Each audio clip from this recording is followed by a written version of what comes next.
Priestley, Politics and an Inspector Calls. A talk which I hope will explore some of the contexts, political and social, around the play which has become not only a stalwart of most schools' study at GCSE or IGCSE level, but is widely regarded as one of the most influential plays of the middle of the 20th century. As background, Priestley was born in Bradford in 1894. His father, Jonathan, was a schoolteacher, and Priestley got from his father many of the non-conformist political views that dominated his work through his adult life. He was a man who was hugely concerned with social fairness and a sense of what was just and unjust in society, and would in time, by the late 1950s, actually become one of the founding members of the Campaign for Nuclear Disarmament, CND, a remarkable man with a long life, and a life which was given over to a large degree of wish to support those weak within society.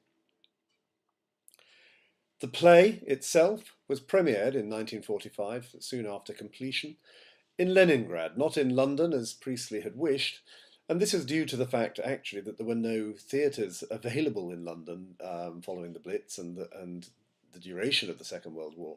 Priestley's translators in Russia were, however, able to arrange a premiere in Leningrad and shortly after that in Moscow.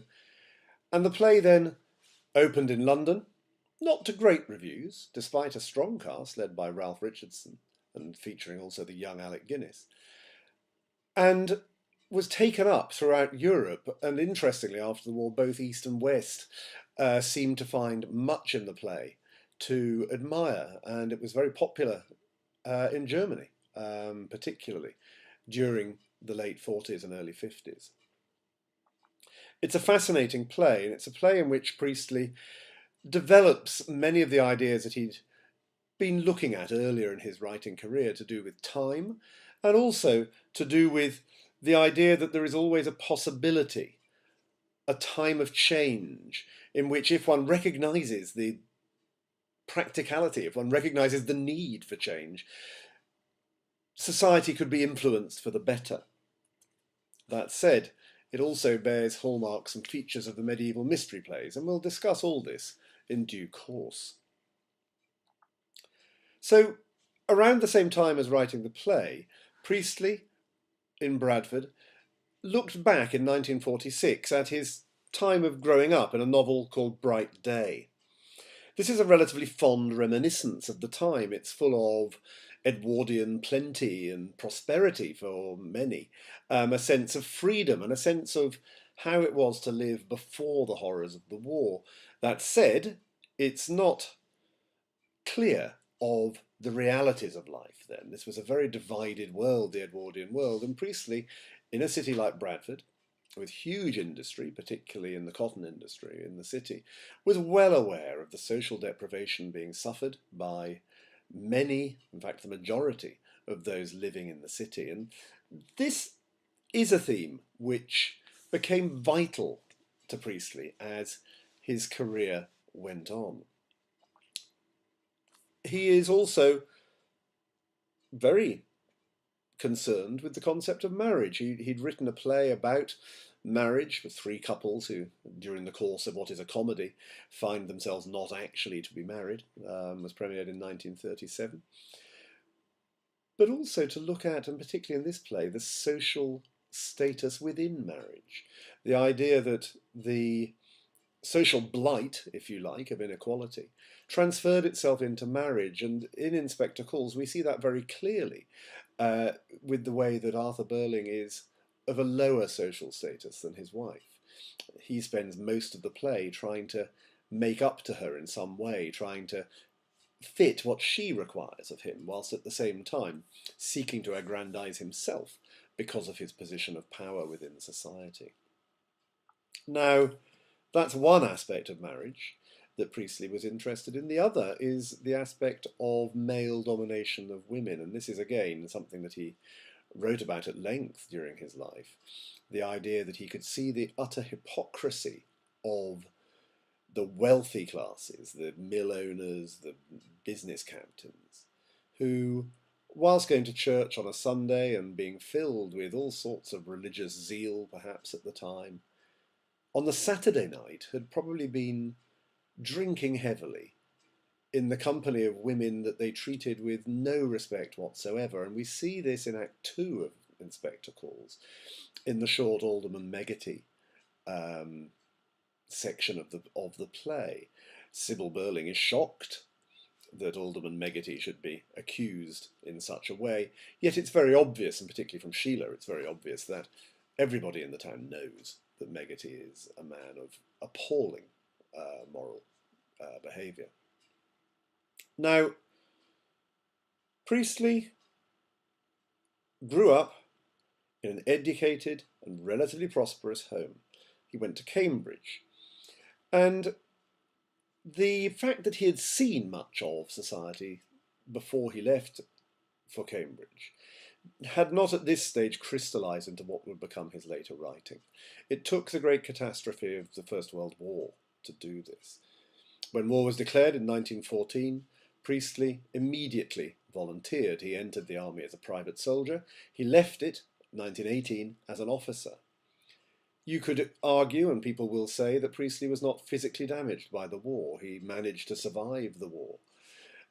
He was, however, gassed on numerous occasions and was even buried alive twice following attacks on his trench and needing to be dug out. The war left him scarred mentally, if not physically, and also gave him an awareness of the pain and suffering and wastage of human life that terrible war led to. He was very clear, writing about the war in a memoir written in 1962, that he viewed the commanding elements of the British Army as he said, having a special talent to waste human life and to destroy these young lives. He also commented in the same work that the war had indeed left him with a great chip on his shoulder. He was very honest about that. And he commented, somewhat sardonically, that if there was a chip on his shoulder, it was probably the thigh bone of one of his comrades. When the war was over, nothing would be the same again. Priestley found it impossible, really, to return to Bradford. There were too many obvious signs of what had got lost. Bradford, as many cities, was a city which had recruited using PALS battalions for much of the war, and the point of the PALS battalion was to keep local men together, a sense of comradeship.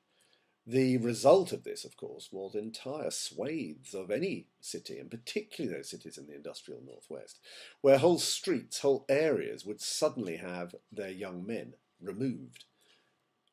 The evident destruction of life of the First World War was far too close, and Priestley moved away from Bradford to London in order to try and maintain a career, or begin a career rather, as a writer. And we can draw some parallels to his war experience. This is a young man, educated, relatively prosperous, who is brought face to face with the realization that in war there is no social status, there's no safety net for those born with a silver spoon in their mouth, and also that the governing classes were, as he saw it, and as many men such as Siegfried Sassoon before him saw it, blithely leading millions to destruction. And yet very little was being gained by this process. And I think we can relate the awakening, if you like, of Priestley's social conscience to that of Wilfred Owen or Siegfried Sassoon during the war, needing to write about what actually was happening in the war rather than to toe a convenient party line of a propagandist. Now, Priestley's writing doesn't dwell on the war. He doesn't, as it were, look back at what he suffered. I believe that what he does is carry his ideas forward into his writing, and the principal idea is that to do with social fairness, social equality. Now, when he settled in London, it was a hard slog to find success, and it wasn't until the end of the 1920s that he was comfortable enough and earning enough money from his writing to be able to concentrate on two areas of great interest, one being drama, as opposed to writing in novels, and the other being his sense of social injustice. And again, at this time, this is something that we see in English writers of this period. It's something we see, for example, in George Orwell, certainly in the 1920s when he was travelling Britain and indeed Europe, to look at the social fabric of our country. Any student reading a text such as Inspector Calls would do very well to read Down and Out in Paris and London, or A Road to Wigan Pier, for example, as background material for this sort of writing. Not only that, but you could also begin to look at what Priestley is beginning to write at this time, if you are interested.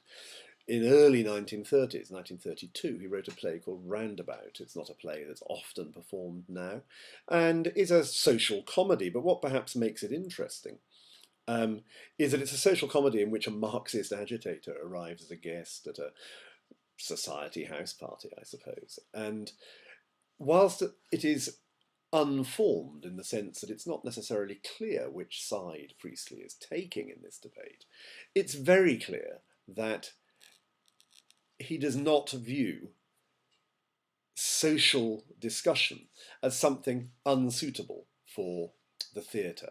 The writing is not as targeted, not as direct, perhaps, as that in An Inspector Calls, but it's an interesting forerunner of that later play. It took the arrival of another great conflagration, the Second World War, for Priestley to attain national fame. One hesitates to use the word celebrity, but to use national fame. And this came about largely because of the work he was doing for the BBC. At the beginning of the war, Priestley was one of the writers, there were several, who were used by the BBC to carry messages to the home front in short broadcasts. Priestley's were his postscripts, transmitted in 1940 particularly. He actually transmitted his first postscript immediately after Dunkirk and must take some of the responsibility for credit for setting up the idea, the myth, if it is a myth, of the heroic retreat from Dunkirk, and particularly the use of the little ships, the boats, which he describes in that talk as the means for the escape from Europe. One postscript in particular carries huge resonance, though, as we read this play, and that's the one that was delivered on the 6th of October 1940. It was a talk which, shall we say, interested Winston Churchill sufficiently that Churchill was able to state that he believed his aims in the war and Mr. Priestley's aims were somewhat different. And it's a talk which takes the opportunity to investigate the social fabric of the country at the time of the war. It carries broadly two themes. One, the idea of the idle rich living in hotels, which would be, in Priestley's view, much better used for the housing of those made homeless by the bombing of the East End. And it also carries a message to do with fairness, the idea that at a time such as this, each man should give according to his ability to give, or receive according to his need. If we look at the first of these, the idea of the idle rich, there's interesting contextual resonance reading this play in 2017. When we look at what happened following the Grenfell Tower fire in the summer of this year, several hundred people were made homeless, there were a great number of deaths, a great deal of pain and suffering.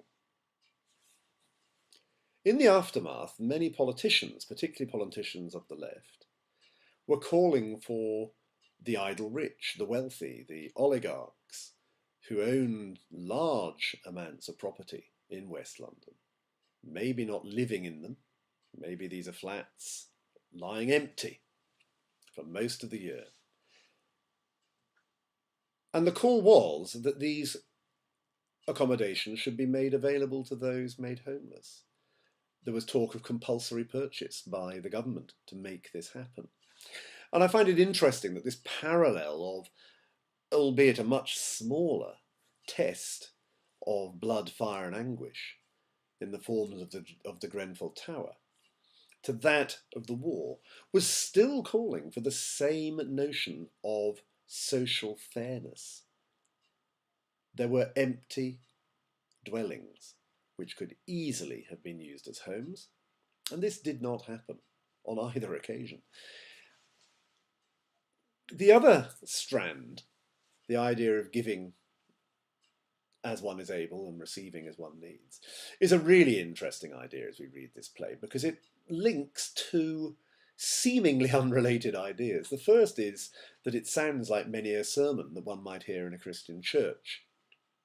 Priestley, certainly in this play, is going to use the idea of sin very effectively.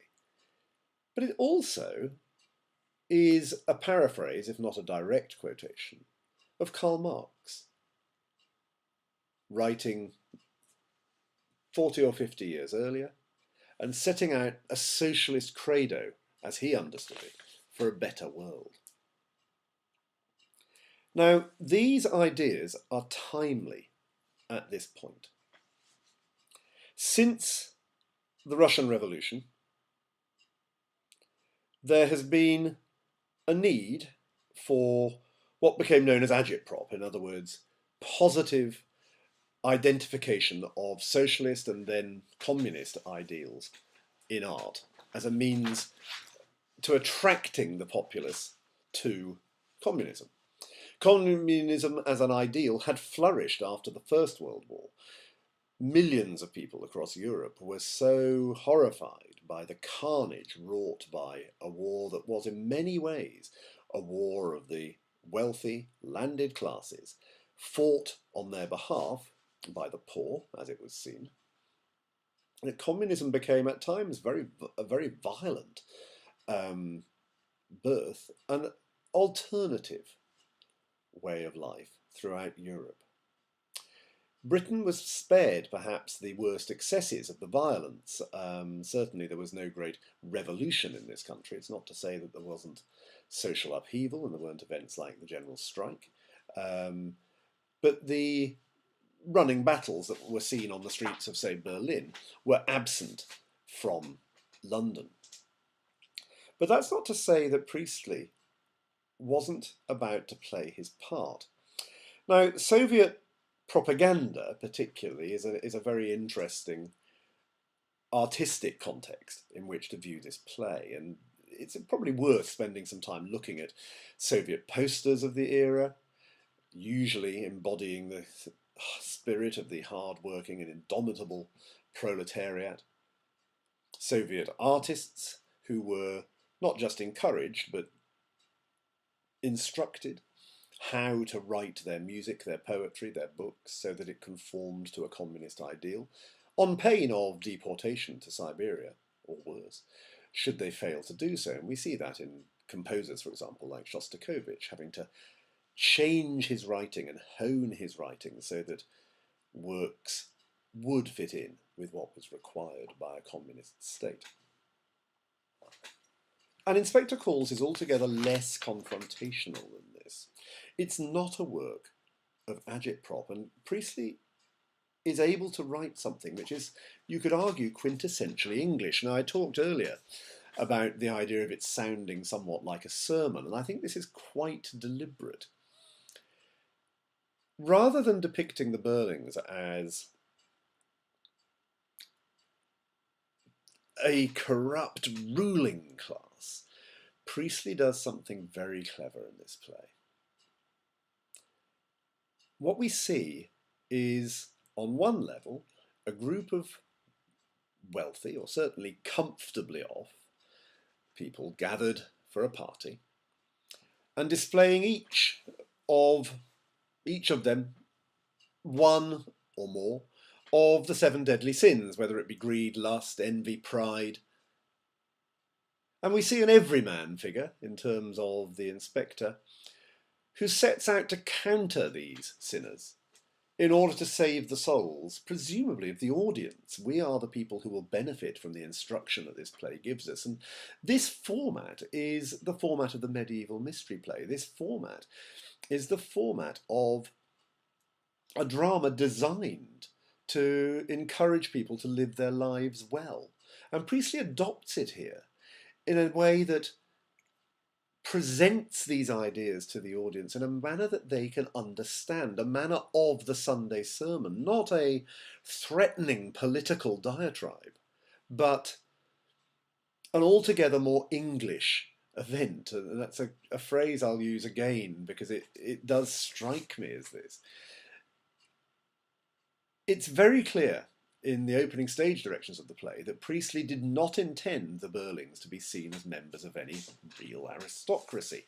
It's something that I think is a great shame in the recent BBC adaptation with David Thewlis and Ken Stott, that the Burlings' house is so clearly a mansion set away from the town on a village, on a hill rather, and clearly not what Priestley asks for. He asks for a suburban home, quite deliberately.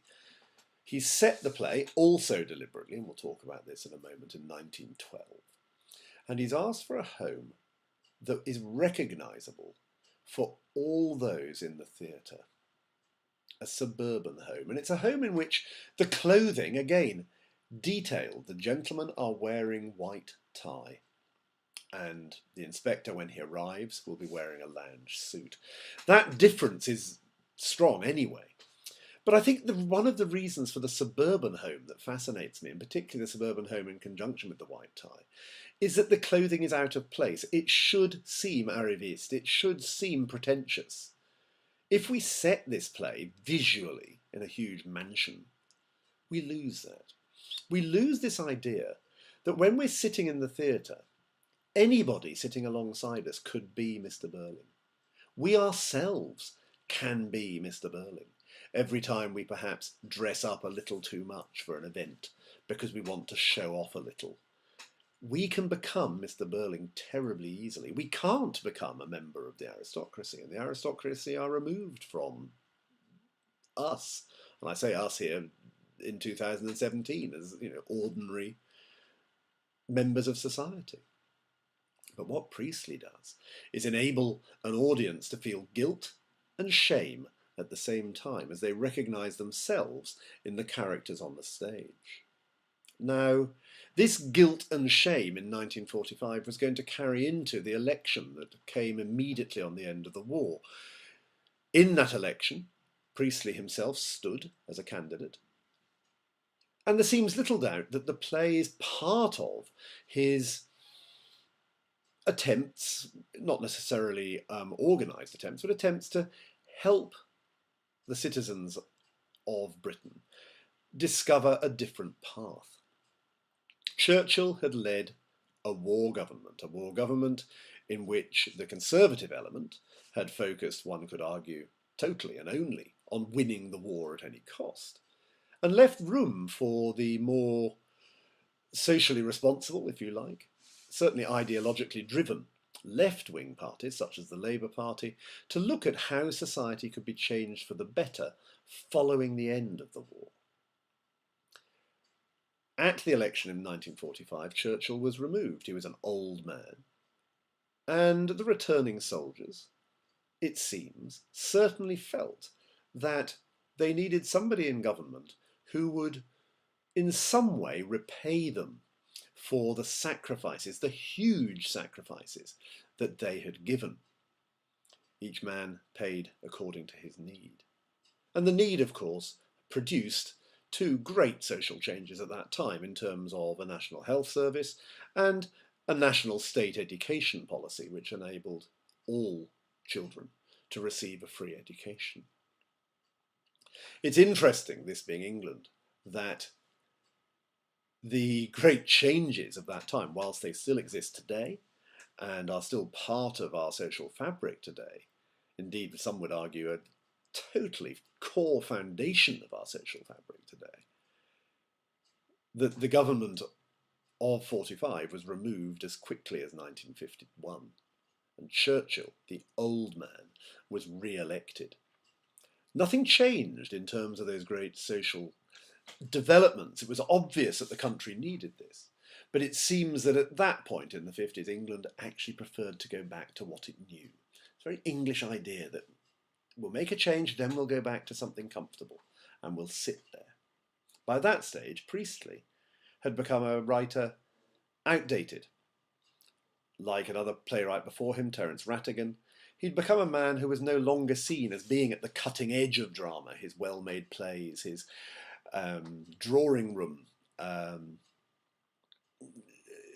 plot lines were no longer seen valid in a world that was now dominated by people like Beckett or John Osborne. Realism now was realism, or there was a real sense of the boundaries of theatre being pushed as far as they could be. Priestley fell out of favour. His message has been got over. The means is now put back to one side. So, I mentioned earlier that Priestley stood at the 45 election, and so he did. Interestingly, though, he stood as an independent in Cambridge. He didn't win. He was heavily defeated by the sitting Tory, but he didn't choose to fight as a member of the Labour Party, which is interesting, I think, on a number of reasons, again, when we look at this Englishness. Because Priestley, over the period, perhaps, of the 1930s, and then into the 40s, had seen the way that the Soviet Union had developed socialism. And what it's very clear that he didn't like was the state control, the centralisation of what he saw as a movement designed to get freedom into society. It's certainly the case that when he travelled in the USSR after the Second World War, when An Inspector Calls was being performed, that he was horrified by much that he saw. He felt that there was much more fairness in England than in the Soviet Union in terms of the way that society worked. He could see that the communist message was actually not a message that was one he wished to follow. He was, if you like, an independent, a non-conformist, social critic. And I think it's in that light that we have to see the play. Now, he set the play quite deliberately in 1912. He's on record as saying that there was no accident. This is the specific period he wished the play to be set, in a specific week in 1912. It's a week that will end with the sinking of the Titanic, which allows us to look at Arthur Burling and see his, well, shall we say his stupidity, though hindsight is, of course, a fabulous thing, when he's calling about the Titanic, this wonderful unsinkable boat, this boat which had become to be, if you like, the metaphor for the capitalist society that Burling supports. In his view, absolutely unsinkable. A great vessel contrived to allow the wealthy to travel in obscene luxury across the sea, built by the labour and toil of those shipyard workers in Belfast. A real indictment, if you like, of the social world. 1912 is also probably the last time, comfortably, that a society such as that existed in late Edwardian England could see the complacency that perhaps we're shown. It's a time of plenty. It's a time in which Burling can look forward to a complete absence of industrial action or anything of that nature. The clouds of war are not yet real. They're referred to and brushed aside. It's also, therefore, a time in a bubble that encapsulates all that Priestley feels is wrong with the period that he's writing about. It is a rotten and complacent time. When watched from 1945 in particular, we see how clearly this comes across. The inspector will make in his last speech his great prophecy that if men do not learn the message, then they will learn it in fire, blood and anguish. Whether we're watching this play in England, around Europe, or in the Soviet Union, this could hardly be clearer at this stage. the Second World War has just come to its end. Not only that, if you're Russian, you've lived through a civil war that followed the revolution of 1917. In Germany, you've been heavily defeated at the end of the First World War, made little substantial change, gone through the Weimar period of unofficial civil war, if you like, that led to Hitler coming to power. Again, things need to change. England, Britain rather, has seen the First World War. It has seen some social change, notably the enfranchisement of women, but not a great deal. And Priestley, writing in his travel journal, Journeys Around England in the 30s, was able to comment on not only the dilapidated nature of much of rural England, but also the failing nature of much of the industrial heartland of the country. This was, of course, after the Great Depression. And there's no doubt that at this point, England is heading for a significant collapse industrially and in terms of society. It's a collapse which, of course, is interrupted by the arrival of the Second World War. Hardly something to be pleased about, but I think we have to see that. And I think, again, this is something that comes across in the play. The revolution, if it is a revolution, this very English revolution, is much needed at this time. But what's special, I think, about An Inspector Calls, and what makes it so valid today, is the total lack of triumphalism and of a sense of, if you like, political cheerleading. This is a play which engages us on a personal level. Each of us in the audience is able to listen and make up our minds and be led by Priestley's socialist message that something has to change. It's a world in which we are led not by a crank, despite what Arthur Burling might say, but by a sensible man in a suit towards the realization that the excess and the abuse of power held by many is plainly wrong in a modern and civilized world.